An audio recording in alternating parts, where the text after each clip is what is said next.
Azken urteotan etorkinen lan munduratzea errazteko zerbitzuak sortu dira, eta zu Afrika oso okerrez baldin bagaude, horietako batean izan zara, ez da? Bai, Lesoko Badia Berri enpresan egonaz, eta etorkinen lan munduratzea errazten lan egiten dute bertan. Eta eskaintzen dituzten zerbitzuak ezagutzeko aukera izan dut. Ikusiko dugu bideoan. Kaixo, Afrika! Kaixo, Iñaki! Ongi etorria lezora. Kontakostazu zer dan Badia Berri, konkretuki, zer egiten dozuet? Badia Berri da gizarteratze enpresa bat. Gure zeregin nagusia da, baztertze egoeran edo baztertze arriskua dauden pertsonei laneratze prozesuan laguntzea. Gure helburua da, beraiek lan merkatura gerturatzea, lan aukerak gehitzea. Eta zenbat irauten daue prozesua? Pertsona batek gehienez 3 urte egon daiteke inserzio prozesuan. Gertatzen dana, baloratzen dugula epe horretan, beraren garapena eta horren arabera, ja saiatzen geha berari lan merkatuan kokatzen. Baina gehienez 3 urte. 3 urte.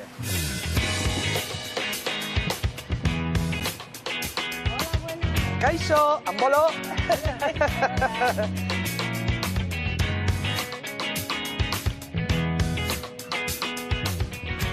Kaixo, Filipa. Kaixo. Zer gekarri zintuen Badia Berrira? Zein da zure egoera? Me baja nintzen zen me beha juma. True Maite. With Maite, en ascensa social. No, me baja nintzen, because na me beha juma.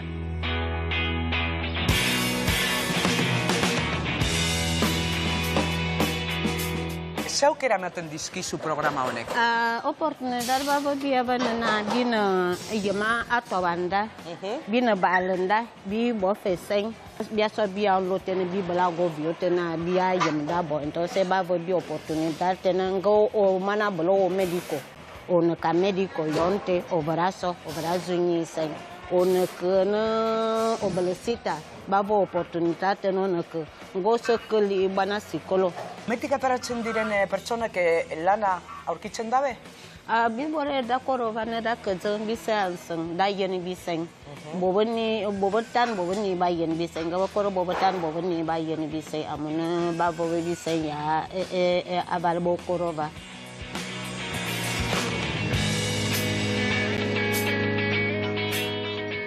Kaixo Noiemzar. Բարև Aurrera begira zeintzuk dira zure helburuak? Բադիա բերում աշխատելը ինձ տվել է շատ մեծ փորձ, ապագայում ավելի հետաքրքիր աշխատանքներ ձեռք բերելու, հուսով եմ պլաները շենխապանվի։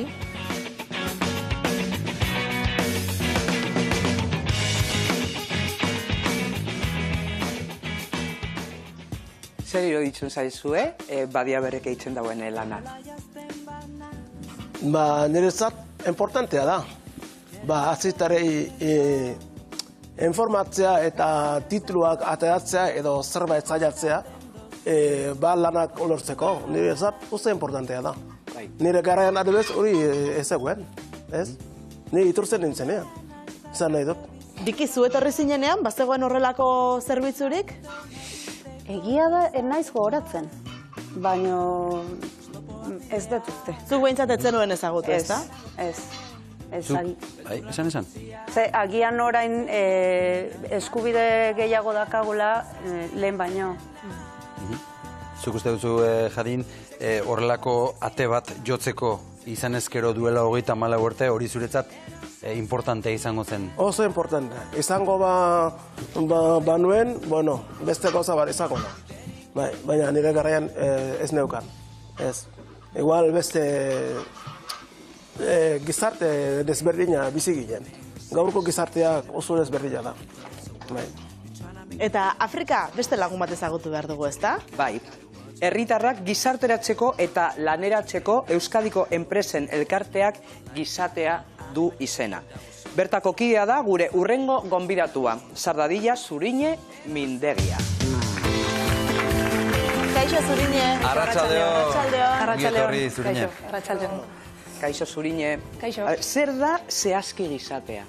Gizatea Euskadiko laneratze enpresen elkartea da. 2007 urtean sortu zen, eta gaur egun 43 laneratze enpresa kide parte hartzen dugu elkarte horretan. Gizatearen helburu nagusia, kasu honetan laneratze enpresek lurralde mailan eta pertsonen mailan duten inpaktua ikustaraztea eta balioan jartzea da besteak beste. Eta nolako laguntzak eskaintzen dituzue? Bai, azken finean bideoan ikusi den bezala, laneratze enpresa bat irabazi asmorik gabeko estruktura ekonomikoa da, bai? Eta bertan, desabantaian edota lanean hasteko oztopo bereziekin topo egiten duten pertsonentzat lan aukerak ematea da, ez? Esan genezake, kasu honetan badirela lan merkatuan txertatzeko zubilana egiten duten enpresa eragilea. Egia da, laneratze enpresa bat izan behar duela, errentagarri izan behar duela, bere aktibitatea egin behar duela, baina kasu honetan gure bereiztasuna edo, bai, kasu honetan izango litzateke pertsonaren faktore sozial, familiarrak eta pertsonalak kontuan hartzen ditugula eta erdigunean jartzen ditugula nolabait inklusio prozesu hauetan edo laneratze prozesu hauetan, ez? Orduan hor, akonpainamentuak desberdina dira, bide laguntza handia egiten da. Kasu honetan, akonpainamendu tekniko bat eskaintzen da laneratze enpresa batean, azken finean enpresa baten lanpostua ikasi, formakuntza lanpostu batean zehar ere izan, ez? Eta hor pertsona bat zuri bide laguntza hori eskaintzea da nolabaiteko akonpainatzeko modu bat, baina beste akonpainatzeko modua ere bada akonpainamendu soziala, ez? Kasu honetan plan pertsonalizatuak osatzen dira pertsonekin batera, eta asmoa da nolabait pertsona hauek kontratatuak daude laneratze enpresetan 3 urtez, eta 3 urte horietan plan pertsonalizatu horiek garatuta, asmoa da pertsona hauek nolabait lan merkatuan salto egin ahal izateko zailtasun gutxiago edukitzea, ez? Beraz, kontua da zuek gizatean badaukazuela sare bat, ezta? Enpresa sare bat, 53 enpresa. Gaur egun bai. Eta helburua da, enpresa horietan bide laguntzen diezue zuek, baina gero beste enpresetara salto egitea, ezta? Horretaz ari zara, ezta? Hori da. Erraza da jauzi hori ematea? Bueno, zenbait kasutan bai, eta zenbait kasutan ez, ez? Azkenean, indargune, gure laneratze enpresetan egiten den lan handi bat, edo indargune bat bada, ez? Fokoa hor jartzea, eta nolabait ere gizartean dauden beste enpresetara ere sentsibilizazio lan handiak egitea, nolabait ere pertsona hauek eman dezaketen potentzialidade hori ere beraiek ikusteko, ez? Eta bueno, hor dago erronka nagusia bai.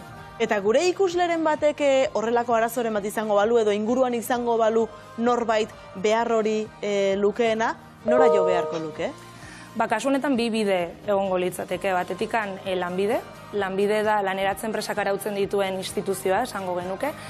Eta guk lanpostu baten beharra baldin bakagu, edo laneratze enpresa batean lanpostu baten beharra lanbideri adierazten diogu eta lanbidek bideratzen dizkigu pertsonak. Beraz, pertsona batek interesa edo gogoa baldin badauka eta justo lan aukera bat ematen baldin bada, horro berena da lanbideko bulegoetara jun eta bertan orientatzailearekin hitzordu bat hartzea eta interesa adierazi, ez?